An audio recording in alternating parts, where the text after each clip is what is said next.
What's up, family? Gerald the Bossman here. You're tuned into the Bossman Show on AM 1010, AM 1430, 1055 The King. Check The King out at 105theking.com and the Bossman Show at bossmanshow.com. Hit me up on Instagram, The Bossman Show, Twitter at Bossman Show, and Facebook, Bossman Show. It's the Bossman on your radio. Listen to the Bossman Show with your host, JR, Saturdays at 9 a.m. right here on AM 1010, The King. What's up, good people? BetOnline is your number one source for all your betting needs. The latest odds, lines, and matchup reports for baseball, boxing, golf, and more. BetOnline continues to be the fastest and easiest way to place your wagers, including live betting and your favorite casino and card games available to play right from your phone. Head to the website or use your mobile device to sign up today and get in on the action. Remember to use your promo code BELIEVE, BLEAV, for your 50% welcome bonus on your first deposit. BetOnline, where the game starts. BS3 Network, changing the way you watch TV. Yes, BS3 Network, changing the way you watch TV, covering content and hot topics from A to Z, sports, music, society and culture, movie reviews, you name it, we have it. Check it out on bs3network.com or check us out on Roku, BS3 TV on Roku, as well as check out your favorite podcast on all podcast platforms or Spreaker.com/BS3 Network.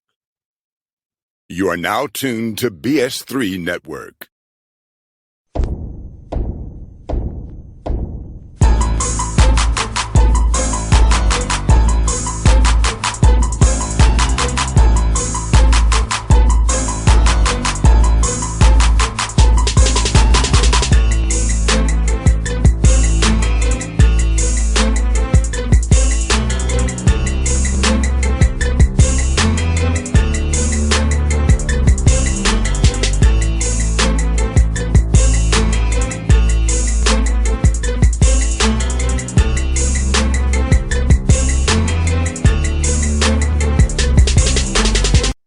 Folks, back on the Bossman Show. We're going to Western Carolina to the Catamounts, talk to Coach Kerwin Bell on the Bossman Show. Coach Bill, how you doing this morning, Coach? Doing good. Yes, sir. Coach, let me ask you, man, has it felt like you've been there going on your third year already? Western Carolina, has it flown by for you, Coach? Yeah, it's a lot of things we've been working extremely hard trying to put this thing together. We've, I think, added 100 out of the 120 players are new in our roster here in the last two and a half years. So we've got the talent, that we feel like we want, and the kind of players that we want to sort of build that culture into a winning program. And Coach, talk about you building the culture. I know you want guys who are talented on the field, but we're looking for in a young man for his characteristics off the field, for his characters and talents off the field. Well, what we do is I tell our coaches, listen, first phase is they got to be good enough, right, physically to win us a championship. Go find me those guys. But then that's just a start for us. I believe talented football teams, and I've been on a bunch of teams, and they were talented, but they never could win the championship, because to win a championship, you got to have character, you have to have leadership, you have to have a lot of other characteristics besides just talent alone.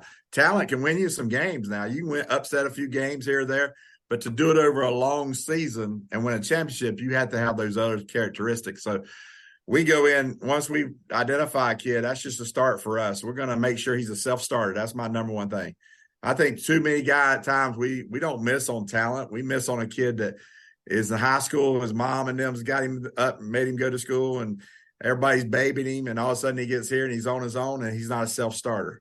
If you're a self-starter, you can go anywhere and be successful. And so we try to get number one characteristics, be a self-starter, be a guy who wants to be a dominant football player, who wants to do great things, who wants to work maybe on Saturday and Sundays. He's out there.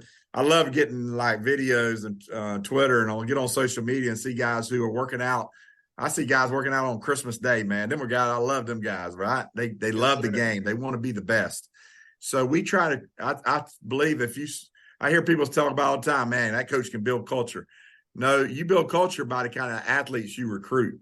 Because look, I can get 120 guys, not right now, 100 new guys plus the 20 we got that we think are good players when we got here. Now we've got 120 guys in that locker room who's creating that culture of greatness, that creating that culture of self-starters. That's what we want. And if you have that kind of locker room, you're going to win championships. And Coach Bell, it's funny you say that because my father after school would have me out there catching passes and running routes after school every day.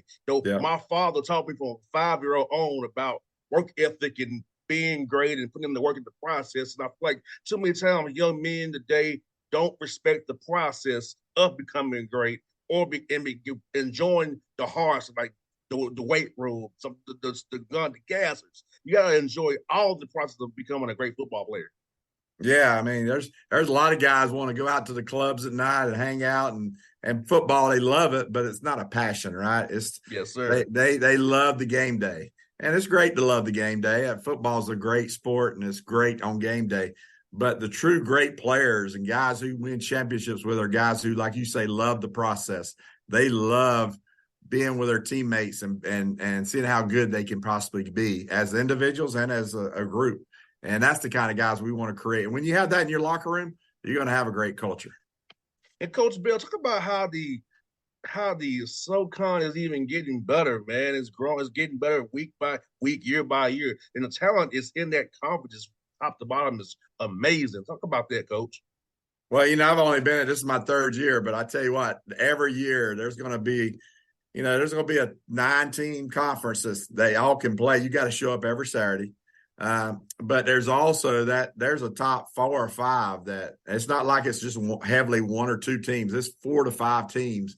The last 3 years I've been here that can all win at the highest level, and they've got a chance to win it, and they're good enough to do it. And no difference this year. I mean, we've got, I think, us and 4 or 5 teams that can all go compete at the highest level and be in the playoffs and make a good run. And so it's going to be a big challenge for our young football team to see if we can get it done. Yes, sir. Coach, about this, man, recruiting the Carolinas, man, so much talent there to get, how you can draw a circle around Western Carolina and get down to Georgia, Tennessee, up to Virginia and find talent. Talk about just being in your location and how you can find talented young men who fit what you're trying to build there and those self-starters that you want to have in Western Carolina. Well, we sort of go a little south. We go we had 3 Florida players when we got here. We got 50 now on our rosters. I grew up in Florida. I played at the University of Florida. And then I coached ball at JU and high school ball in Florida. So I'm well connected, especially South Florida with the coaches. They trust what we do, the kind of program we're going to have. We won at JU, then we go to Valdosta State, and in 3 years we won a national championship. A lot of that was with Florida guys and South Georgia guys. So, yeah, we go Tennessee, North Carolina, South Carolina, Georgia, and Florida. And I tell people all the time, if we can't build a championship team in those states, then we're not doing a good job. But, one thing I love about South Florida guys, I love them because, man, them jokers do not flinch when they come to college. I think another place you miss sometimes is you get a kid that's in high school and he's always been a dominant player his whole career growing up. He's always been bigger, faster than everybody else. And all of a sudden he gets to the college level and people are hitting him in the mouth and he don't know how to elevate his game. South Florida kids, I've recruited a bunch of them, and never have I had one be intimidated when they get to the college level because their whole life they grew up around talent. They've had to bust their butt just to get on the field from age 5 and up, because there's so much talent down there. And so that's that we have, and I think reason why like I said, because I'd had so much success down there, you take over a 1-10 program, North Carolina kids would look at us and say, well, I appreciate the offer. Let me see if I can get something better, right? You're 1-10. They've been in this state. They've seen us the last few years. And so when we first got here, I'd had so much success with Florida guys, them coaches down there say, hey, if Coach Bell wants you, I don't care if it's at Western Carolina in the mountains, go, because you're going to win and he's going to make sure he takes care of you. And so we had so much success down there getting those kids. And now, because we're starting to win, now we're starting to get these North Carolina kids that are interested. So I think we've got the best of both worlds is that area, like I talked about, is really good football, and I think we got a chance to be successful with that kind of recruitment. Yes, sir, Coach. But I agree with you, Coach. And I saw you, like I said, Kentucky this past week. Big win over those guys and out of UAC. Talk about that win, Coach, and just seeing your guys perform very well on both sides of the ball this past weekend. Well, it's big for us, our program in year 3. I've been able to everywhere I've been to win a championship by year 3. So I've told my players they're on the hook to get it done this year. But I know we've passed 2. I built a lot of programs, and there's 2 things you got to do before you can think about championships. You got to create a roster that can be competitive, right? And that can be not only competitive against other people, but also can create competition within your roster. So that number 1 guy needs to be good enough to win a championship. Number 2 needs to can push him. And number 3 is a freshman who's going to maybe take all their spots when he gets the experience. So we've done that. I think 100 out of 120 players are new here the last 2.5 years. And what that does, and everywhere I've been, it creates sort of an individual team, a bunch of individuals, because they don't know each other. They all brand new. So with that team now, you've got it, and you're hoping in year 2, year 3 it happens. Hoping you happen before you get fired, Yes. And that is that they come together as a football team. They get that linkage together where they trust each other, where they want to play for each other, where they know each other like best friends, right? Because now I think you got to lose some tough games, but we lost some tough ones last year. Mercer kicked our butt, South Furman whooped our butt. I mean, and come back and almost won that game, but we were down pretty good. Sanford beat us. So I think we've gone through some tough times. I think you got to go through. Now I think we've grown as a football team. But what I've seen the last 3 games is now carried over this year. We won 3 games down to the wire and beat Chattanooga, who was the 15th ranked team in the country, the last game of the season. And we were down that whole game, but we didn't flinch. And so we're starting to develop, I think, that DNA, that championship DNA you got to have to win a championship. And then it's carried, this year, now year 3, you've got those 2 things passed, right? You got a talented roster. Your team's starting to play as a football team. Now you got to gain confidence by winning. And I think the Sanford game, winning it the way we did, because they won the conference last year, and then to go beat Eastern Kentucky on the road, I think it's been great for us to start the season, to get us going. And Sanford has 50 grad transfer seniors. Yeah. They're going to have a long senior day, I think.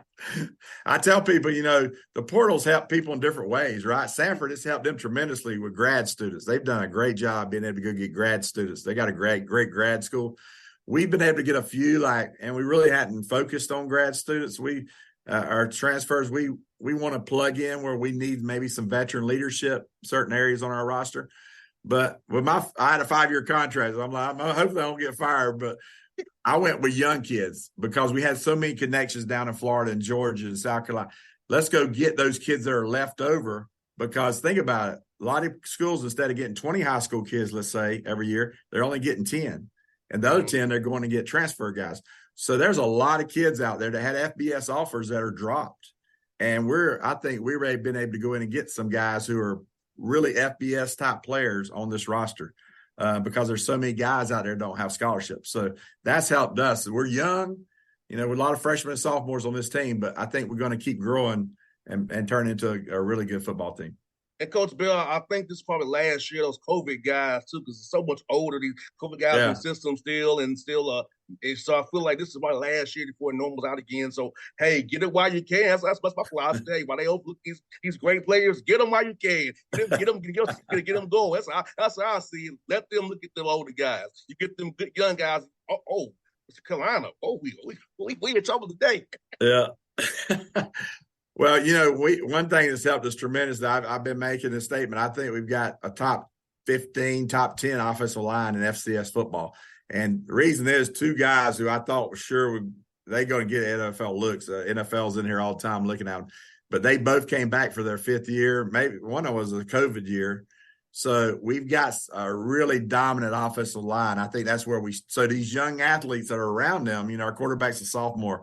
All our receivers are freshmen and sophomores, running backs, freshmen.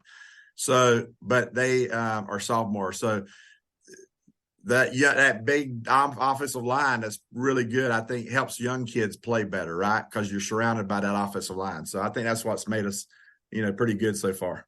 And Desmond's really enjoying that big offensive line. He's getting to them holes, Coach. I see he's doing his thing out there, Coach. That line you got, man. Let me tell you, Desmond in our second year here, we went 4-6 my first year. The next year, the first game of that following year, he committed to us that early. And for FCS, that's pretty early, right? Fall of his senior year.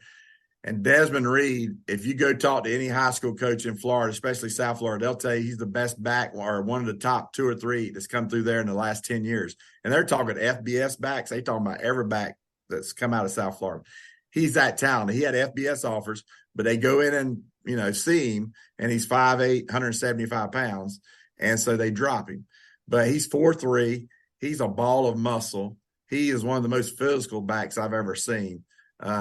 At his size. And so he's he gives us, he's a superstar, man. We're going to have to hold on to him. He's a tough character. I tell you, he's really good. And he's a guy that you can really, you can hand him the ball, and most backs that get 3 yards out of the situation, he'll get 6. I mean, he's just that good. No doubt he's really good with reading those gaps and having that integrity to see, okay, one cut here. So I'm watching him. He pops it on film, Coach. He does pop on film. And you'll see 220 watch the film. You'll watch 220-pound, 230-pound linebackers hit him square, and they'll go to their knees. I mean, he's that bit. He's like a ball of muscle is what he is. And he'll bounce off of them guys, and they'll just fall to their knees. I mean, he's pretty special. And he helps out cold, too. He gets cold at that security blanket, helps him out as well, and gets cold, feeling comfortable. I'm seeing Cole getting better, going through his reads, seeing his progression, seeing what he's seeing, because, Coach, and I both know this. Sometimes some quarterbacks lock in on read number 1. He's going through a progression. So you got to do something right there, Coach. Well, we're proud of him, too. He came here on a half a scholarship, Cole did.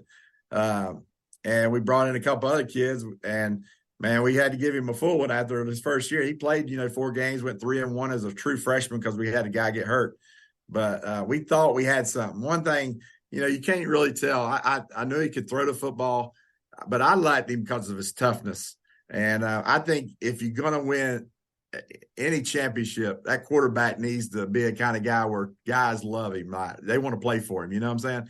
And they think he's tough. They know he's tough. The way he plays, they respect how tough he is, and he gets them to play at a high level. And you don't see that as a quarterback, until you get him on campus. But I think he has those characteristics that you got to have as a quarterback to be successful. And so I'm proud of him. Yes, sir, Coach. I love what I'm seeing from him. And Coach, what are you seeing from Charles Southern on film as you prepare this week? And what are you going to have to really make sure you hone in on this week as you get ready to play those guys this area? Well, listen, I first of all, the coach, I coached against him. He was at Albany State when I was at Valdosta, and his teams are well coached. They play hard, and you see that on film. Their defense gets after you.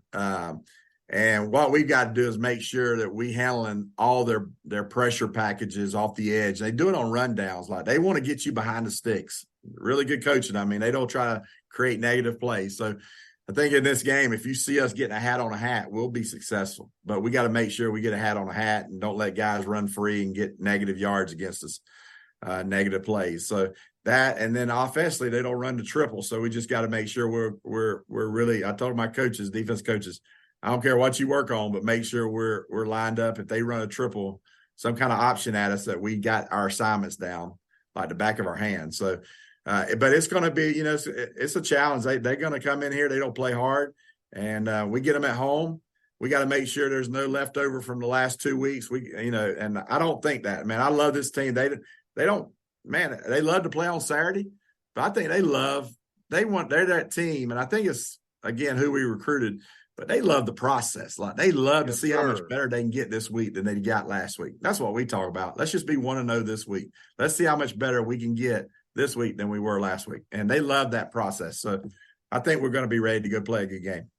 And Coach Bass gets Coach Bell, like, for you, at what point in your career you decided you want to get into coaching? Because I told my father's a coach, and I seen what he had did his career. So for you, like, when did you decide you wanted to help young men and become a coach? Well, first of all, I grew up on a farm, and tobacco farm. And that's some hard work. Yes, sir. And my dad, when I left school, I remember, or left for school, he goes, "Now, son, this farms don't be here for you if you want to come back." I was like, "Dad, I'm gonna figure something else out than coming back to this farm. It's too hard at work." But I went through college. I walked on the University of Florida. I just wanted to play ball, right? And I didn't know what I wanted to do academically or other than playing football. So I actually got my degree in psychology because it was a broad degree. Had no idea, and never thought about coaching. For some reason, I love ball. I love, all the different sports, but never thought about coaching. Got drafted by the Miami Dolphins and was with the Atlanta Falcons my first year. Then Buccaneers. That offseason with the Buccaneers, my second year, I tore my ACL playing pickup basketball. Wow. On the offseason. So I tried to rehab. They let me try to rehab, but without the ACL, they failed me on my physical like in June. So I called Steve Spurrier at the University of Florida. He just got the job there in 1990. And I said, "Coach, I need a job. I'm going to miss a whole year of football." They cut me. Tampa Bay cut me.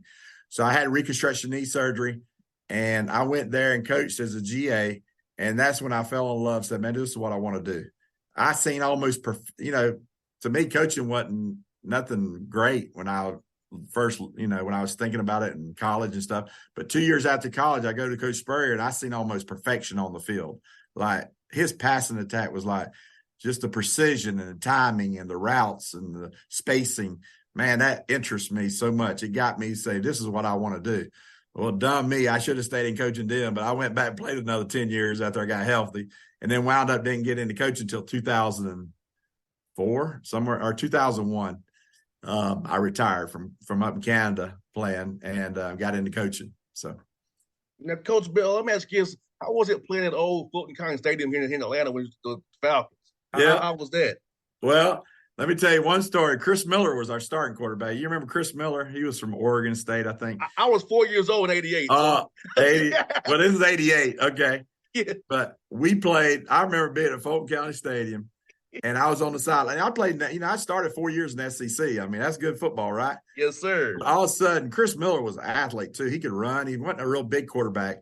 I was like second or third string during my rookie year. But I was on the sideline, and all of a sudden, he starts scrambling to our sideline. I'm like, and this guy looked like he was 6'8", running after him. I'm like, oh, my God. And I've seen some good players in the SEC. And he chased him down on our sideline. I mean, just caught him like it wasn't nothing. This guy looked like a monster. And he got up. It was number 56 for the New York Giants. LT. Marcus Taylor. Oh, my God. I'm like, goodness gracious. I don't know if I want to play in this league or not. This is tough. Yes, it's sir. bad when they can outrun you and they're twice your size, Yes, sir. Coach, I just missed you because I became a ball boy in 1990. Okay. But for the Falcons. So yeah. I missed you by a couple of years. I'll be 40 years old in March. So I missed you by a couple of years, man. Yep. But yeah, it's always fun to hear about the old Falcon. Was you out at the Swanee? Out to Swanee? Yes, sir. Exit, I was. The Falcon Inn? Yes, sir. I was out there, man. I went by there about 8 years ago with my kids. I said, I'm going to show y'all where my facility was at when I was with the Falcons. We was going down I-85. I get off on that Swanee exit, and I could not recognize anything there. I'm like, it was just one little gas station and a little Falcon Inn was there. It's and then built up now, man. And now it's like 4-story buildings and stuff. Yes, sir. Yes, sir. Because now I grew up on the west side of Atlanta, but my dad took me up there because my dad wanted me to be involved in football, and my dad had a mission. Now, I didn't get to play in the NFL, but I'm still doing radio the last 15 years. I'm still around it. So, Coach, I'm living the dream. My dad's dream anyway. I'm still living the dream. That's right. Yes. Well, good. Well, Coach, I tell you what, it's fun to talk to you today. I've been a fan for years, man. I'm glad he get this done, and I'll be cheering for you. Then you all play at Mercer this year, Coach, or you don't play at Mercer? Yeah, we got 2 games this game, and then Citadel, and then we got 3. We got Chat, Mercer, and Furman. So that's hopefully I'll catch you in one of those chat of Mercer. Hopefully, man. I can get with Daniel. We can get some set up, Coach. Okay, sounds good, man. All right, Coach. Appreciate you. Have a great day, Coach. It was fun, man. Right. You too. All right, buddy. BS3 Network, changing the way you watch TV. Yes, BS3 Network, changing the way you watch TV, covering content and hot topics from A to Z. Sports, music, society and culture, movie reviews. You name it, we have it. Check it out on bs3network.com or check us out on Roku, BS3 TV on Roku, as well as check out your favorite podcast on all podcast platforms or Spreaker.com/BS3 Network. You are now tuned to BS3 Network. What's up, good people? BetOnline is your number one source for all your betting needs. The latest odds, lines, and matchup reports for baseball, boxing, golf, and more. BetOnline continues to be the fastest and easiest way to place your wagers, including live betting and your favorite casino and card games available to play right from your phone. Head to the website or use your mobile device to sign up today and get in on the action. Remember to use your promo code BELIEVE, BLEAV, for your 50% welcome bonus on your first deposit. Bet online where the game starts. What's up, family? Jared the Bossman here. You're tuned into the Bossman Show on AM 1010, AM 1430, 1055 The King. Check The King out at 105theking.com and the Bossman Show at bossmanshow.com. Hit me up on Instagram, The Bossman Show, Twitter at Bossman Show, and Facebook, Bossman Show. It's the Bossman on your radio. Listen to The Bossman Show with your host, JR, Saturdays at 9 a.m. right here on AM 1010, The King.